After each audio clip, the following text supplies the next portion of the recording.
할렐루야. 주의 축복 여러분과 함께 할 줄로 믿습니다. 양념밥 드려요. 예수님 부활하셨습니다. 참으로 부활하셨습니다. 인사할까요? 시작. 예수님 부활하셨습니다. 예. 오늘 부활절 또 보고 싶은 얼굴들 이렇게 보니까 너무나 기쁘고 즐거운 날입니다. 오늘은 이 부활절이고 정말 기쁘고 행복해야 될 날이지만 그 기쁨 가운데 한편으로는 마음에 좀 아픔이 있습니다. 알다시피 세월호 사건 때문에 아직까지도 생사를 확인하지 못하는, 그리고 또 그것 때문에 아파하고 있는 가족들 또 생각할 적마다 마음이 좀 아파옵니다. 하나님의 은혜 가운데서 빨리 이렇게 수습돼서 가정이 어렵고 힘든 가정들이 하나님의 은혜 가운데 회복되길 간절히 소망합니다. 사실 제가 오늘 부활주일날 준비한 설교가 있었는데요. 이 설교를 조금 바꿨어요. 너무나 힘들고 어려운 것들이 좀 많다 보니까 부활 신앙에 대해서 설교하면 어떨까 하다가 어저께 좀 바꿔서 설교를 다시 준비를 했습니다. 하나님은 우리들에게 이길 힘을 주십니다. 아무리 힘들고 아무리 어려워도요, 하나님이 우리와 함께 하시기 때문이죠.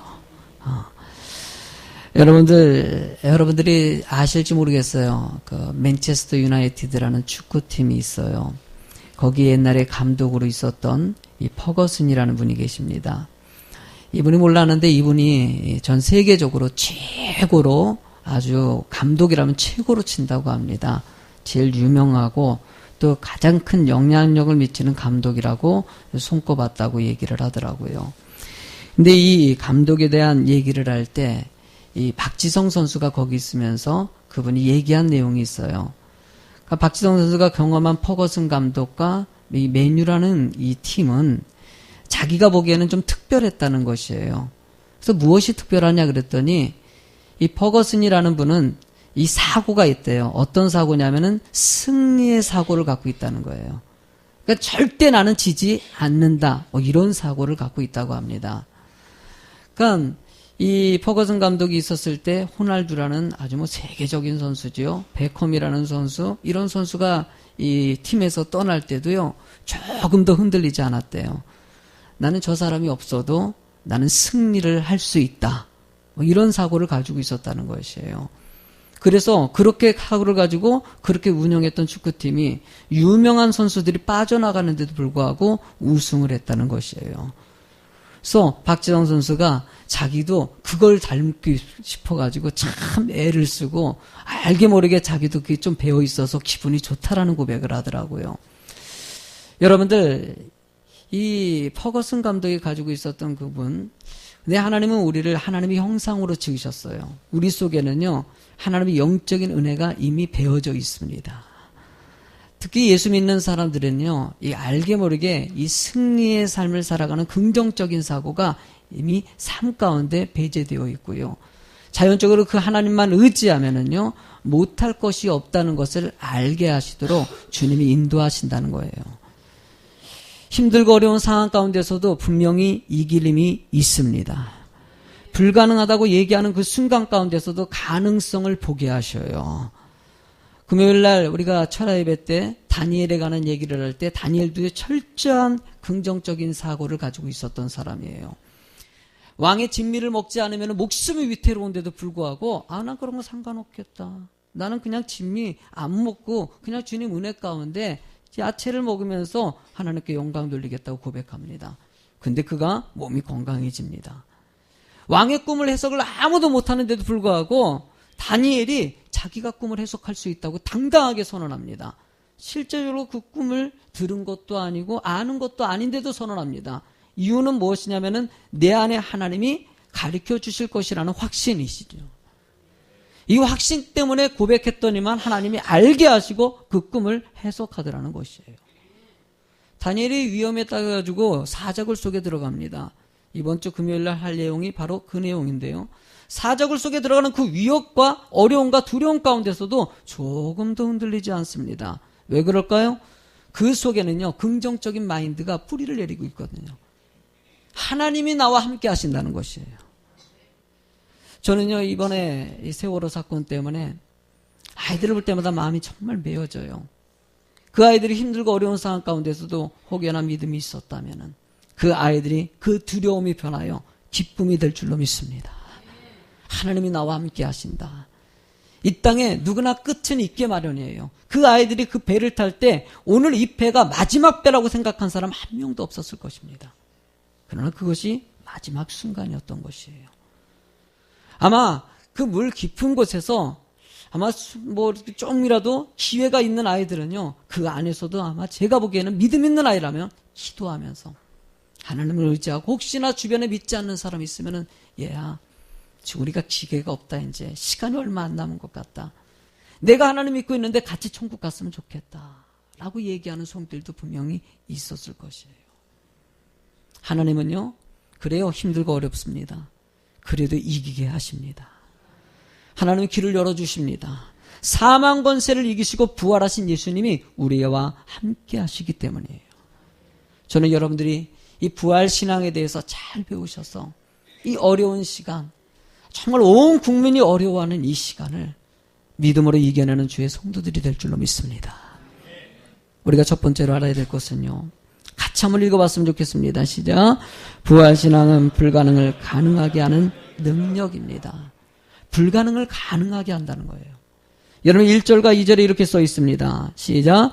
안식일이 다 지나고 안식 후 첫날이 되려는 새벽에 막달라 마리아와 다른 마리아가 무덤을 보려고 갔더니 큰 지진이 나며 주의 천사가 하늘로부터 내려와 돌을 굴려내고 그 위에 앉았는데, 예수님께서 죽으시고 무덤 속에 들어갔지만 그 천사들이 와가지고 무덤에 돌을 굴리고 예수께서 부활하셨다는 것이에요. 여러분, 죽었다 살아나는 것이 가능해요, 안 가능해요? 가능하지가 않죠. 저는요, 저희 어머님을 정말 사랑했던 사람이에요. 저희 어머님이요, 그렇게 믿음이 좋아가지고 누구든지 제일 존경하는 사람이 누구냐 그러면 저희 어머니를 꼽습니다. 저를 위해서 새벽마다 늘 기도해 주신 어머니. 우리 어머님이 돌아가실 때 제가 정말 마음이 아팠어요. 마음이 너무나 아팠어요. 왜냐하면은 우리 어머님은 우리 가족들 다 구원시키는 것이 목적이었는데 우리 아버지까지 다 구원시키고 났는데 병이 들으신 거예요. 나까지 이렇게 안티였던, 기독교 안티였던 나까지 하나님 믿어가지고 하나님의 직분자로서 신학 공부하고 있는 그 시점에 예수님께서 우리 어머님이 병드셔가지고 돌아가시게 된 거예요. 그리고 결국 얼마 안 돼가지고 우리 어머님은 돌아가셨어요. 돌아가셨을 때 일단 제가 그때는 신앙생활한 지 그렇게 연조가 깊지 않기 때문에 막 땡깡을 좀 폈어요. 왜냐하면은 죽은 나사로도 살리지 않습니까? 그러니까 우리 어머니 붙잡고 제가 얼마나 많이 기도했는지 몰라요. 예수 그리스도의 이름으로 깨어날지어다, 치료될지어다, 얼마나 많이 했는지 몰라요. 근데 우리 어머니 돌아가시더라고요. 여러분을 죽음을 맞이하는 입장에서 제가 얘기했었죠. 제가 벽에다가 머리까지 막 피날 정도로 받으면서 우리 어머니 살려달라고 그렇게 고백했던 생각이 늘 납니다. 그러나 어머님은 돌아가셨어요. 하나님이 계획된 시간이 그때였었던 것이에요. 여러분들, 죽음 가운데 살리신 예수님의 능력이 있을까요, 없을까요? 있습니다. 우리는 자꾸 육적인 생명을 얻기를 원하지만은요, 우리는 영적인 삶입니다. 예수 그리스도께서 육적으로 죽으셨지만 영적으로 부활하신 예수님이 있기 때문에 우리는 죽음이 마지막이 아니라고 얘기하는 것입니다. 끝이 아니라고 얘기하는 거예요. 그래서 사망 권세를 이길 수 있다고 얘기하는 것입니다.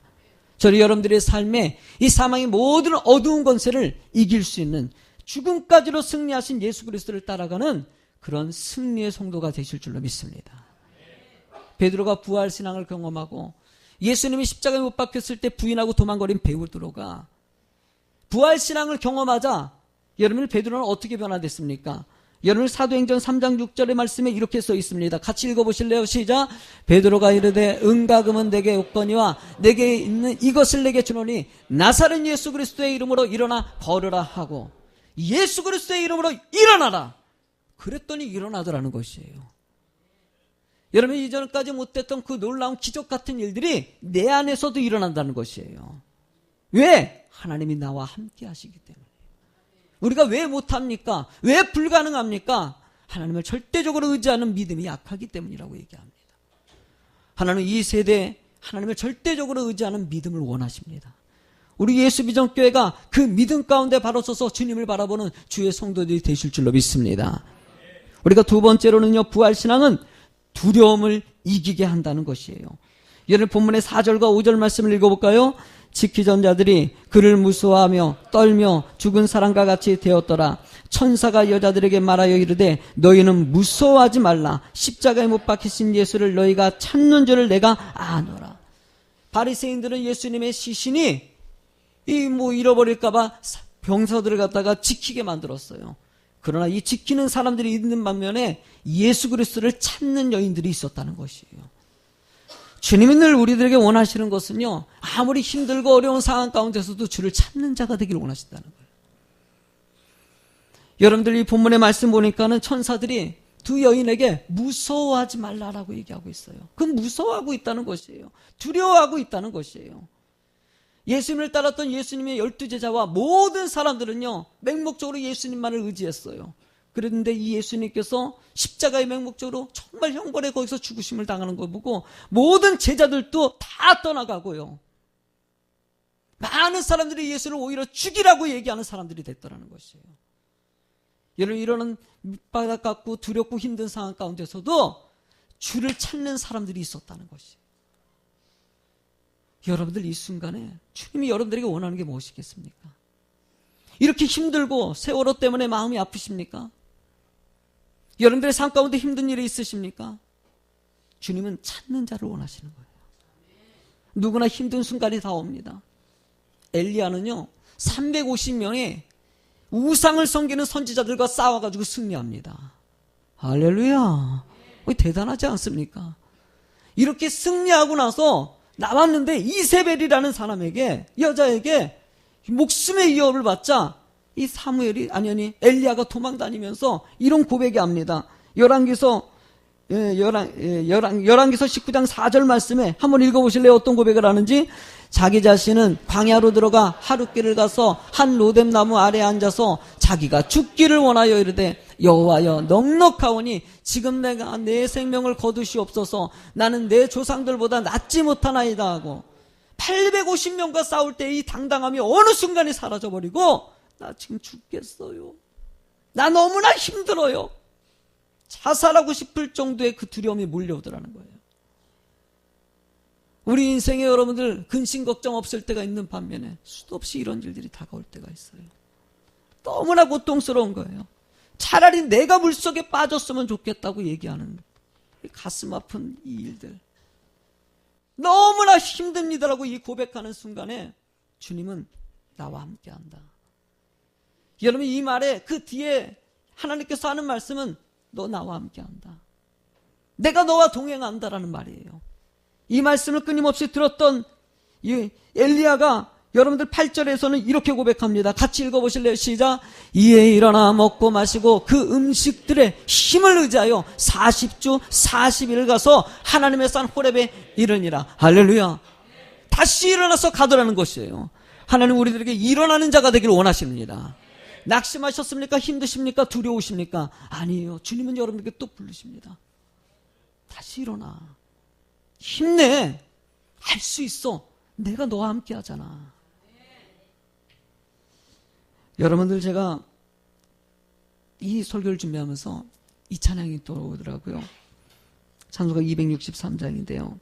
이 세상 험하고 나 비록 약하나 늘 기도 있으며 큰 권능 얻겠네. 주의 은혜로 대속받아서 피와 같이 붉은 재능과 지겐 내 맘이 아까요 내 맘이 아까요 늘 넘어지오니 주 예수 힘주사 굳세 주의로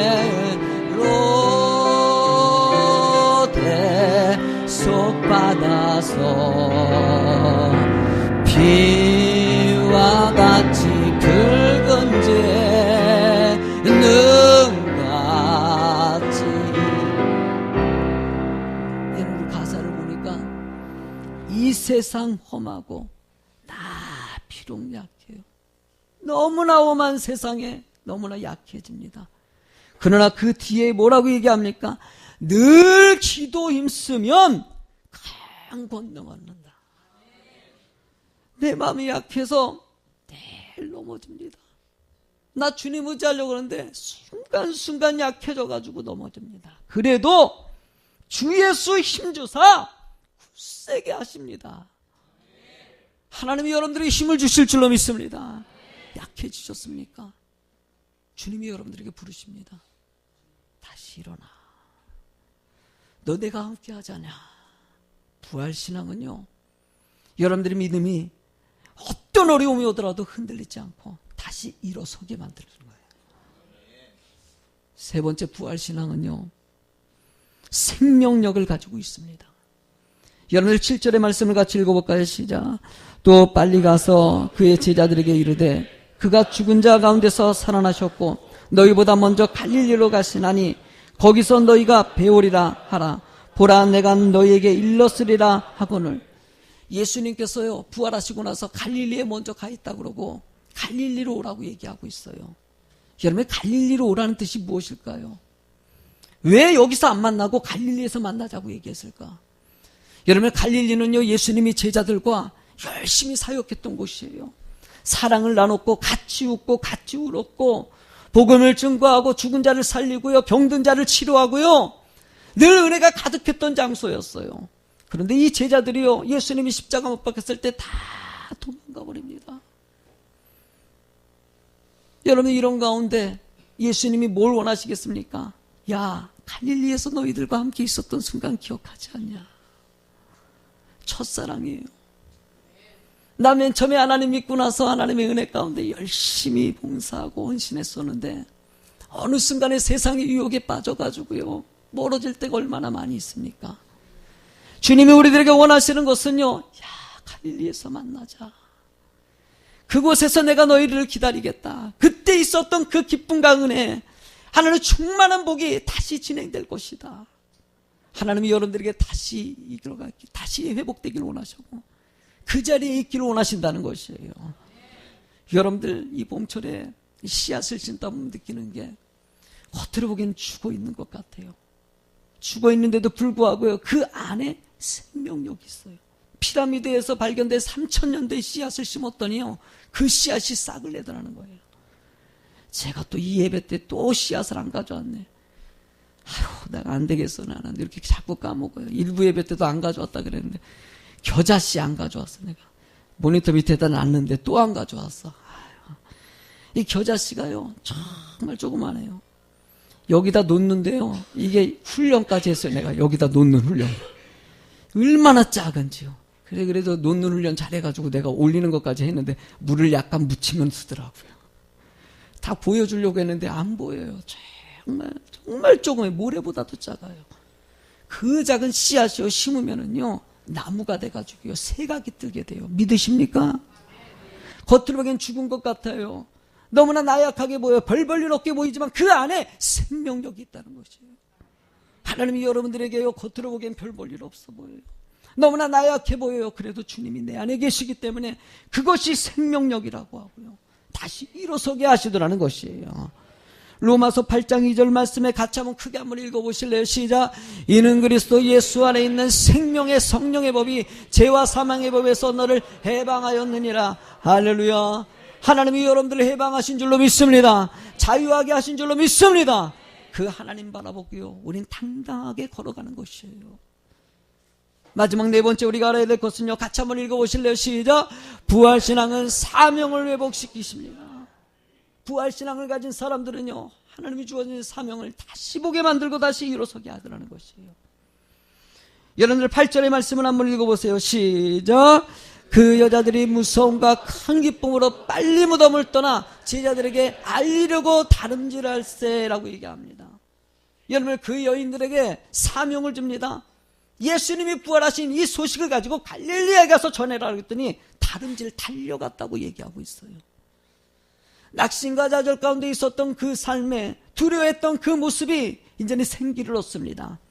주어진 사명을 다시 생각합니다. 내가 해야 될가, 내가 있어야 될 장소에 하나님은 다시 있게 하시고 그 길을 가게 하시더라는 것이에요. 하나님 여러분들에게 약속한 일들이 있습니다. 계획한 일들이 있습니다. 여러분, 이걸 놓지 않는 성도가 되실 줄로 믿습니다. 순간순간 사단은 우리들의 모든 그 사명의 길을 놓게 만드는 것이 계획입니다. 우리가 깨어서 주님 바라보고 다시 갈릴리로 가야 된다. 다시 갈릴리로 가서 회복해야 된다. 하나님은 우리의 삶에 이런 회복이 있기를 원하십니다. 한국의 교회가 왜 문제가 되겠습니까? 왜 첫사랑이 중요하다고 얘기하겠습니까? 한국의 교회가 회복을 해야 됩니다. 자정 능력을 잃어버려가지고 세상 사람들에게 조롱거리가 되고 있는 교회들의 모습. 여러분들, 우리들 책임입니다. 하나님이 이 어두운 세대에 여러분들이 빛이 되길 원하십니다. 좀 밝히라고 얘기하고 있다는 것이에요. 여러분들, 한국의 교회가 깨어있어서 세상을 변화시키는 데 주도적인 역할을 할 수 있는 그런 교회가 될 줄로 믿습니다. 다른 교회 이렇게 되라 저렇게 되라, 여러분들, 우리 교회가 중요한 것이에요. 비판할 필요도 없어요. 정죄할 필요도 없어요. 우리 교회가 바로 서면 된다는 것이에요. 여러분들이 바로 서면 된다는 것이에요. 세상이 도덕이 먼저 무너져갑니다. 여러분들, 타이타닉호가 여러분 침몰할 때는요, 거기 선장하고요 승무원들 있지 않습니까? 승무원들이 다 전원 승객들을 살리고자 다 죽었다고 얘기합니다. 근데 우리나라 이번에 세월호에 있는 선장은 물론이고요, 승무원들은 다 살았다고 합니다. 100%. 거기 아르바이트 했었던 사람들만 몇 명 죽은 거예요, 지금. 정식적인 승무원들은 다 산 거예요. 막상 위기에 처하니까는요, 자기만 살아나겠다고 빠져나온 것이죠. 여러분, 이런 일들이 이 한국의 사회에 얼마나 많이 벌어집니까? 자기밖에 몰라요. 남 생각 절대 안 합니다. 내가 먼저 살아야 했는데 어떻게 남을. 살신성인이라는 것은요, 여러분들 참 보기 힘든 세상에 살고 있어요. 여러분들도 만약에 그 위기에 처했을 때 여러분들 다른 사람 구하고요, 내 생명 드릴 수 있는 마음의 자세가 있으십니까? 저는 기도하면서요, 하나님, 나 그 믿음 달라고 기도했어요. 박장호 목사도 그런 위기가 왔을 때 정말 내 생명 들어서 다른 생명 살릴 수 있는 믿음 되냐? 다시 물어보는 거예요. 내가 당당하게 아멘할 수 있는 것이 아니라, 하나님, 나 그런 믿음 달라고, 나 그런 사람 좀 되고 싶다고. 여러분들, 주의 교회가 그런 사람이 되길 간절히 소망하고요, 상대방을 배려하고 아낄 수 있는 교회 되는 거. 여러분들 교인들도 보면은요, 늘 자기밖에 몰라요. 남 생각을 전혀 배려하지 못해요. 여러분들 교회 안에서도 서로 품어줄 수 있고요, 같이 챙길 수 있는 교회가 되는 것은 너무나도 중요합니다. 제가 이번에 세월호 이 침몰 사건을 통해 가지고 보면서 수요일날 사실 제가 몸이 좀 새벽부터 해가지고 쉬질 못했어요. 그러면 장례식도 있었고 여러 가지 일들이 막 복합적으로 겹치다 보니까는 뭐 새벽서부터 저녁 집회까지, 저녁 집회 적게 하기 전에는요, 몸이 완전히 다운이 되더라고요. 수예배를 못 드릴 정도까지 오더라고요. 그래도 부교육자님에게 맡길 상황이 좀 안 돼가지고 그냥 제가 뭐 가야 되죠. 정말 지치고 힘들 때가 있어요.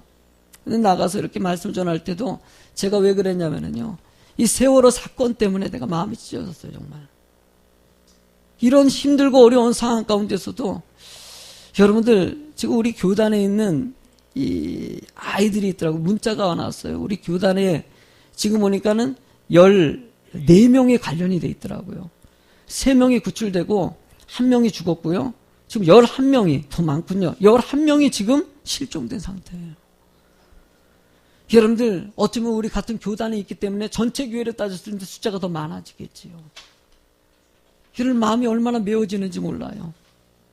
여러분들, 우리 가족이라면 어떻겠습니까? 제가 그래서요, 누가바데도 좀 연기하자. 좀 춤출 때가 아닌 것 같다. 꽃 구경하는 것도 좀 연기하자. 때로는 어떤 분이, 목사님, 그게 뭐가 그렇게 중요해요? 뭐 그건 그거고 이건 아니에요. 그래요, 이해합니다. 이해할 수 있어요. 여러분이 그러나 저는요, 가족 된다면은요, 함께 웃고 함께 울어야 되는 게 성도들의 모습이라고 생각해요. 그분들이 울고 있다면 우리도 같이 좀 울어줬으면 좋겠어요. 힘들 때 같이 좀 힘들어했으면 좋겠어요. 제가 사실은요, 어떻게 도와야 될지를 우리가 생각하면서 고민이 한 주간 되더라고요. 사실 우리 뭐 좀 싸들고 내려가려고 했어요. 그래서 연락해 봤더니 지금 보니까 많이 있대요. 자리가 없대. 그래서 안 갔어요, 사실은. 뭔가 가서 뭐라도 좀 해보고 싶으려고 일단 작은 헌금은 좀 했습니다. 하면서 여러분들도요, 할 수 있는 한 물질도 좋든 뭐든지 간에 뭔가 같이 마음을 좀 모았으면 좋겠어요. 하루에 조금이라도 시간 내가지고 같이 마음 아파할 수 있는 그런 모습이 되는 거. 저는요, 교회는요, 궁극적으로 한 몸이라고 얘기합니다. 함께 마음 아파하고요, 함께 울어줄 수 있는 교회 되는 거, 같이 웃어줄 수 있는 교회 되는 거, 하나님이 가장 기뻐하는 교회 모형이라고 생각됩니다. 저는 주의 교회가 그런 하나님의 아름다운 성품을 닮아갈 수 있는 하나님 중심적인 교회요, 사랑이 많은 교회가 될 줄로 믿습니다. 그러기 위해서 우리는 사명, 말씀으로 돌아가야 됩니다. 마지막 말씀을 읽고 끝내도록 합니다. 사도행전 1장 4절과 8절의 말씀을 같이 읽어보겠습니다. 시작. 사도행전 1장 4절입니다. 1장 4절이요. 사도행전 1장 4절 시작. 사도와 함께 모이사 그들에게 분부하여 이르시되 예루살렘을 떠나지 말고 내게서 들은 바 아버지께서 약속하신 것을 기다리라. 오직 성령이 너희에게 임하시면 너희가 권능을 받고 예루살렘과 온 유대와 사마리아와 땅끝까지 이르러 내 증인이 되리라 하시니라. 할렐루야. 주님께서는요, 기다리라고 얘기합니다. 자리를 지키라고 얘기하고 있어요. 그러고 나서 그들에게 능력을 주고 사명을 주십니다. 저는 주의 교회가 하나님의 능력 안에 움직이는 교회가 될 줄로 믿습니다. 여러분들에게도 하나님이 주신 사명들이 있습니다. 이 부활의 능력을 통해서 아무리 힘들고 어렵더라도요, 하나님 은혜 가운데 다시 일어났을 때 거기서 힘을 주시고요, 내가 알지 못하는 크고 놀라운 일들을 이룰 수 있는 주의 성도들이 되실 줄로 믿습니다. 우리 말씀 기억하시면서요, 아까 우리